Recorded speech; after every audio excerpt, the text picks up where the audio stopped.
Control system की online lecture series में आप सभी का स्वागत है।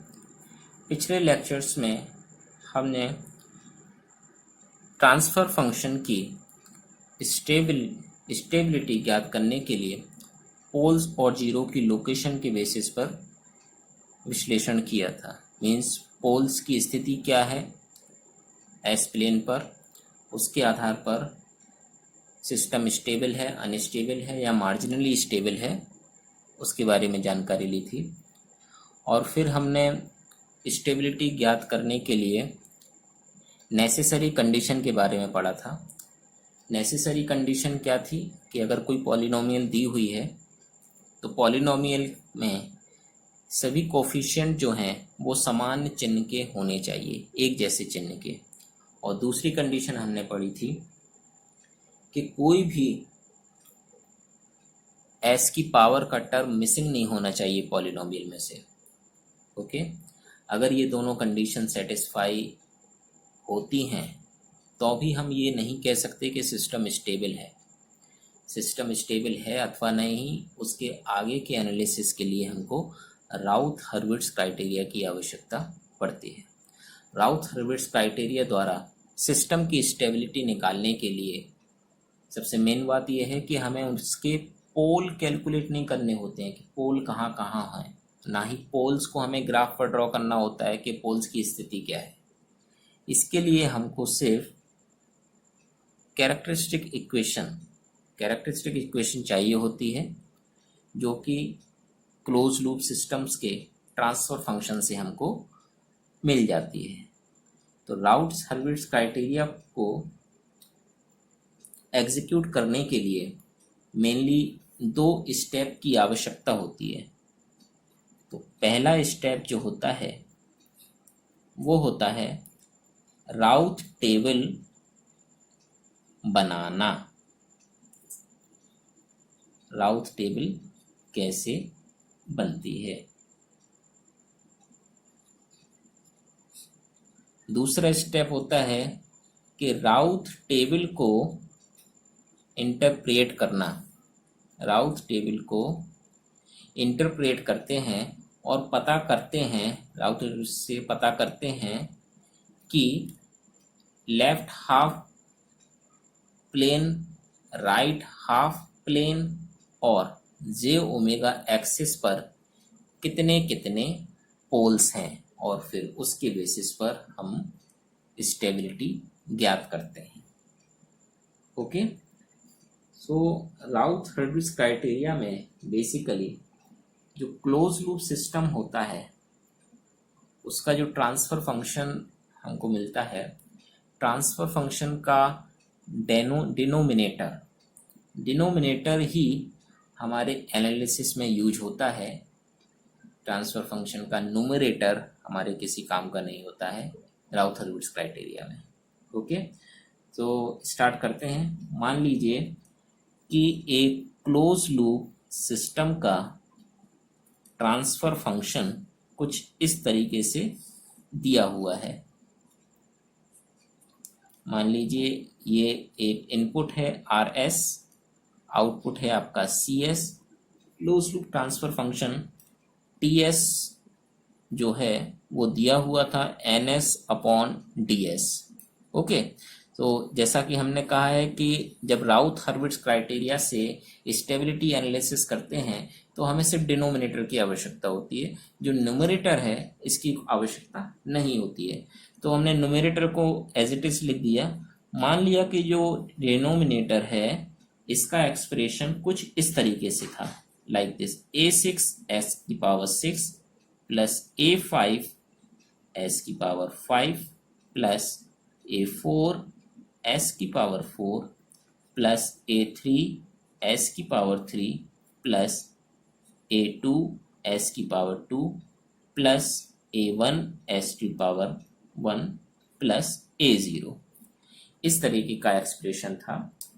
तो ये हमारा ट्रांसफ़र फंक्शन है क्लोज लूप सिस्टम का। अब हमको एनालिसिस करना है इससे कि राउथ टेबल किस तरीके से बनेगी और उससे स्टेबिलिटी हम किस तरीके से निकालते हैं।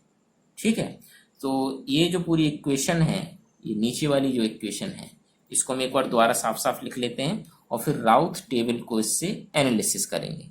देखिए, ये आपकी इक्वेशन है a6 s की पावर 6 प्लस a5 s की पावर 5 प्लस a4 s की पावर 4 प्लस a3 s की पावर 3 प्लस a2 s की पावर 2 प्लस a1 s की पावर 1 प्लस a0 इक्वल्स टू 0। ये इक्वेशन थी, ठीक है। ये बेसिकली कैरेक्टरिस्टिक इक्वेशन होती है ट्रांसफर फंक्शन की, किसी भी सिस्टम की।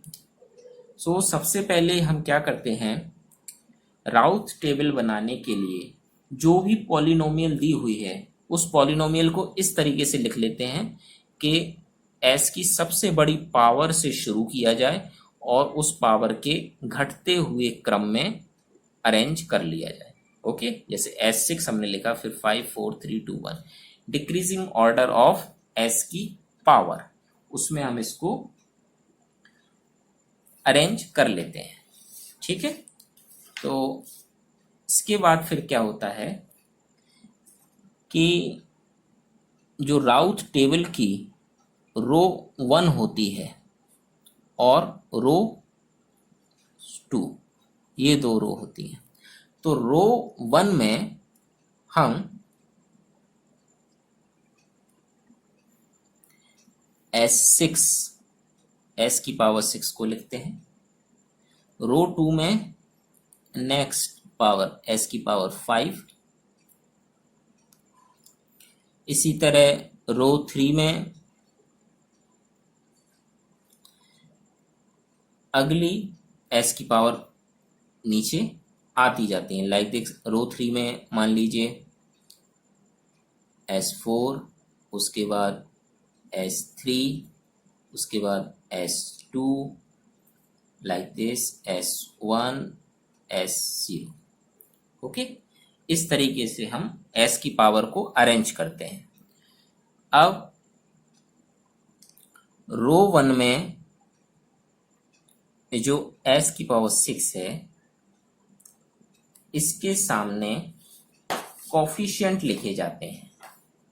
ओके, s का जो कॉफिशिएंट है, s की पावर 6 का सबसे हाईएस्ट पावर का जो कॉफिशिएंट है वो इसके सामने लिखा जाएगा। लाइक दिस, देखिए A6। ओके, उसके बाद जो अगला टर्म यहाँ पर लिखा जाएगा वो एक पद को छोड़ के अगला पद लिया जाएगा। जैसे s की पावर 6 का हमने A6 लिख लिया, अगले पद को छोड़ देंगे। अब s की पावर 4 का हम क्या लिखेंगे, A4। फिर एक अगला पद छोड़ देंगे, s की पावर 4 के बाद s की पावर 3 वाला पद छोड़ देंगे। अगला पद फिर कौन सा हो गया, A2। और फिर एक अगला पद छोड़ देंगे, फिर आ जाएगा नेक्स्ट पद अपना A0। ठीक है, ये राउथ टेबल बन रही है। ये जो पहला स्टेप था ना, इस पे काम कर रहे हैं। ठीक है, अब आ जाइए आप दूसरी रो में, जो कि है s की पावर 5, जिसकी पावर में है s की पावर 5। अब जो पद ऊपर छूट गए हैं वो पद हम यहां पर लिखते हैं। सबसे पहले s की पावर 5 से शुरू करते हैं। इसका पद है आपका a की पावर 5, और फिर क्या छूटा था, A3, और फिर क्या है A1। ठीक है, तो यहां पर हमने पॉलिनोमियल की कॉफिशिएंट लिख लिए, जो लिखने का तरीका होता है। ठीक है, अब जो ये आगे की रो हैं वो किस तरह फिल होती हैं उस पर बात कर लेते हैं। इसका जो एलिमेंट होगा पहला वाला s की पावर 4 का, वो डिटर्मिनेंट से ज्ञात किया जाता है।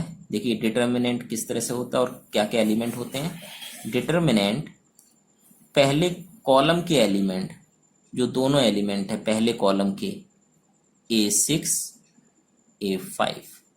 ठीक है, उसके बाद अगले कॉलम के एलिमेंट, अगले कॉलम के एलिमेंट क्या है, A4 A3, A4 A3 determinant, और ये डिवाइडेड बाय होता है इस एलिमेंट के, जहां हम लोग डिटर्मिनेंट बना रहे हैं उसके जस्ट ऊपर वाला एलिमेंट 1/A5 माइनस में। इस तरीके से इसका डिटर्मिनेंट बनता है। अब इसको आप सॉल्व कर लीजिए। सॉल्व कर लेते हैं। जैसे डिटर्मिनेंट सॉल्व किया जाता है, पहले इसका मल्टीपल माइनस इसका मल्टीपल और नीचे A5 आ जाएगा, माइनस का निशान, तो अंदर ये कुछ इस तरीके से आ जाएगा A4 अब into A5 minus A3 into A6 upon A5। इसको जब सॉल्व करेंगे और हम इसको कुछ मान लेंगे, B1 मान लिया। ओके, ये क्लियर है। अब हमें फिल करना है यहाँ का, तो यहाँ भी एक डिटर्मिनेंट आएगा, यहाँ का डिटर्मिनेंट आएगा तो उसमें कौन से कॉलम के आएंगे, एक तो ये कॉलम आएगा और इसके अगले वाला कॉलम। ओके, ये इस तरीके से आएगा, देखिए A6 A5 और ये वाला कॉलम तो हमने यहाँ ले लिया, अब ये वाला कॉलम आएगा A2 A1। Okay, minus divided by तो यही रहेगा जो पहला वाला आइटम था। ठीक है, अब इसको भी सॉल्व कर लीजिए आप, जैसे इसको सॉल्व किया था। तो जब इसको सॉल्व कर लेंगे तो आएगा A2 A5 minus A1 A6 divided by A5, इसको हम मान लेंगे B2। ठीक है, अब ऐसे ही इसको सॉल्व कर लेते हैं। अब हमारे कॉलम में आएगा ये और ये, यहाँ अगर कुछ भी नहीं है तो इसको हम 0 मान लेते हैं। तो सिमिलरली इसको भी कर लीजिए, जैसे इसके नीचे ये आएगा A6 A5, यहाँ तो आएगा ही A6 A5, फिर इस कॉलम के element A0 0 minus 1 upon A5 आएगा ही। इसको जब ओवरऑल सॉल्व करेंगे तो ये जो आता है वो आ जाता है A3 के बराबर, क्योंकि ये 0 है, ये 0 हट जाता है, A5 से A5 कट जाएगा, तो ये A3 नहीं A0 के बराबर आएगा। ठीक है, A0 ये आ जाएगा, इसको हम मान लेंगे B3। ओके, इस तरीके से ये सॉल्व होते जाएंगे। अब हमारा S4 रो 3 कंप्लीट हो गया। अब हम आते हैं रो 4 पर। अब थोड़ा क्विकली करेंगे हम। अब रो 4 पर आ गए तो अब हमें इसके ऊपर के 2 रो से मतलब होगा। जैसे जब हम रो 3 की बात कर रहे थे तो हमें ऊपर की 2 रो के एलिमेंट से मतलब था। अब हम S3 रो 4 की बात कर रहे हैं तो हमें कौन कौन से एलिमेंट से मतलब होगा, एक तो A4 A3 A1 से मतलब होगा और एक B1 B2 B3, इन एलिमेंट से मतलब होगा। अब यहाँ का एलिमेंट अगर निकालना है तो फिर वही तरीका, ऊपर के ये 2 एलिमेंट A5 B1 और बगल वाले कॉलम के A3 B2 और डिवाइडेड बाय माइनस यहाँ का एलिमेंट 1/B1। ठीक है, जब इसको सॉल्व करेंगे उसको C1 मान लेंगे, ये जो आएगा आपका B1 A3 minus A5 B2 divided by B1। Okay, ये कैलकुलेशन हो गया। अब यहाँ की बात करेंगे, यहाँ पर भी डिटर्मिनेंट ले लीजिए। जब यहाँ की बात करेंगे तो कौन कौन से एलिमेंट लेंगे हम, ये वाला एलिमेंट तो रहेगा ही A5 और B1 तो रहेगा ही। अभी हमने ये वाला लिया था, अब A1 और B3 लेंगे, A1 और B3। ओके, या माइनस 1/B1 ये वाला एलिमेंट आएगा ही। इसको भी सॉल्व कर लेते हैं, सॉल्व होके जो भी आएगा वो उसको C2 मान लेंगे। सॉल्व होने पे क्या आ रहा है, A1 B1 minus A5 B3 whole upon B1। ठीक है, अब अगला एलिमेंट अगर यहाँ लिखेंगे तो क्या क्या एलिमेंट आएगा, B1 A5 और यहाँ पर 0 है,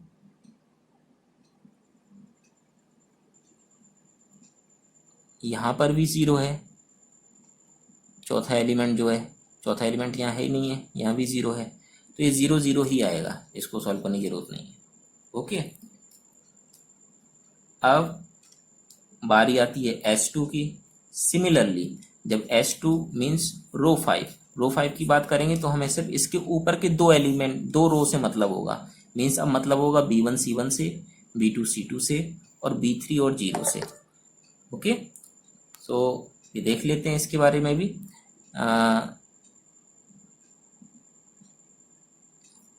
B1 और C1 तो यहाँ पर आएगा ही डिटर्मिनेंट में, B1 एंड C1। अगला एलिमेंट क्या है, B2 और C2, B2 और C2 डिवाइडेड बाय 1/C1, ये वाले एलिमेंट से माइनस का 1/C1। तो जब इसको सॉल्व करेंगे तो एक नया एलिमेंट हम मान लेते हैं D1 है, इसको सॉल्व करेंगे तो C1 B2 minus C2 B1 whole upon C1। ठीक है, इसी प्रकार इसकी टेबल बना लेते हैं। इसकी टेबल बनाएंगे तो ऊपर के दो एलिमेंट जो हैं B1 और C1 तो रहेंगे ही, B1 और C1, B1 और C1 रहेंगे ही। ये एलिमेंट हमने यहाँ ले लिए थे, अब एलिमेंट हम लेंगे ये वाले यहाँ पे B3 और 0 माइनस 1/C1 यहाँ पर रहेगा ही। इसको ओवरऑल सॉल्व करेंगे तो दिस माइनस दिस 0 ये हो जाएगा, B1 यहाँ पे सिर्फ B3 बचेगा। ओके, और जो B3 होगा वो उसको हम मान लेते हैं D2 के बराबर। ओके, यहाँ तक तो क्लियर है। अब फिर वही रो आ गई, रो 6 की बात करते हैं हम। रो 6 की बात करेंगे तो रो 6 से ऊपर के दो रो से मतलब होगा, बस इस रो से मतलब होगा और इस वाली रो से मतलब होगा। तो यहाँ पर एलिमेंट क्या है, C1 D1 C2 D2, बस यही है। तो जैसे अभी तक सॉल्व करते आए हैं, C1 D1 यहाँ पर आ जाएगा as it is, C2 D2 आ जाएगा as it is, C2 D2 और डिवाइड किससे होता है, इस एलिमेंट से 1/D1 माइनस का। इसको सॉल्व कर लीजिए, इसको सॉल्व करेंगे तो आ जाएगा C1 C2 minus C1 D2 divided by D1। Okay, अब यहाँ पर तो कुछ है ही नहीं है, ये 0 है, ये 0, तो ये भी 0 हो जाएगा। अब आता है S0 की बारी। S0 की बारी आती है तो S0 का जब रो 7 की बारी आती है, अगर इसकी बात करेंगे तो इसके ऊपर के दो रो की बात करेंगे। दो रो में हमारे पास क्या क्या एलिमेंट है, D1 है, इसको आप E1 मान लीजिए, D1 है, E1 है, D2 है और 0 है। तो जब इसका लिखेंगे तो सिर्फ ये दो एलिमेंट लेंगे, ये देखिए D1 E1 और यहाँ क्या है D2 और 0 माइनस 1/E1 आएगा। ठीक है, इसको आप सॉल्व कर लीजिए। सॉल्व करने पे मान लीजिए F1 आता है आपका, F1 इक्वल्स टू, जब इसको सॉल्व करेंगे दिस माइनस दिस 0 हो गया, E1 से E1 कट जाएगा, D2 बचेगा बस। ठीक है दोस्तों, सो इस तरीके से ओवरऑल ये मैंने एक जनरल एग्जाम्पल लिया और आपको राउथ टेबल बनाना सिखाया। राउथ टेबल आप इस तरीके से प्रॉपर बना सकते हैं और फिर उसके बाद हम लोग देखते हैं कि जो फर्स्ट कॉलम है हमारा, इस कॉलम में कितने साइन चेंज हुए, मींस कितने पॉजिटिव एलिमेंट आए, कितने नेगेटिव एलिमेंट आए। फिर उसके बेसिस पर उन पॉजिटिव और नेगेटिव साइन को काउंट करके, और बेसिकली हम लोग काउंट करते हैं कि कितने चिन्ह परिवर्तन हुए, कितने साइन चेंज हुए, उसके बेसिस पर हम एनालिसिस करते हैं कि कितने पोल लेफ्ट हाफ प्लेन में हैं, कितने पोल राइट हाफ प्लेन में हैं। तो इसके आगे का एनालिसिस हम एग्जाम्पल्स के साथ आगे की क्लास में करेंगे, अगली क्लास में करेंगे। Okay student, thank you. आगे की क्लास में इसके कुछ एग्जाम्पल सॉल्व करते हैं। Okay, good bye.